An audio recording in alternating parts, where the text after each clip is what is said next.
தோட்தா அப்படின்னா ரன்ஸ். இது தமிழில் சொல்கிறப்போ குதிரை வேகமாக ஓடுகிறது. குதிரை அப்படின்னா ஹார்ஸ், வேகமாக அப்படின்னா ஃபாஸ்ட், ஓடுகிறது அப்படிங்கிறதுக்கு runs.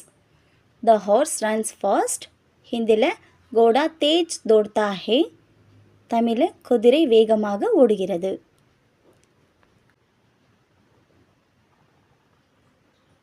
Now you can go. Now you can go. இதை ஹிந்தியில் சொல்கிறப்போ तुम अब जा सकते हो. तुम अब जा सकते हो. तुम அப்படின்னா யூ, அப் அப்படின்னா நவ், ஜா அப்படின்னா கோ, சக்தேனா கேன். இதை தமிழில் சொல்கிறப்போ நீ இப்பொழுது போகலாம். நீ அப்படின்னா யூ, இப்பொழுது அப்படிங்கிறதுக்கு நவ், போகலாம் அப்படின்னா can go. Now you can go. Hindi में तुम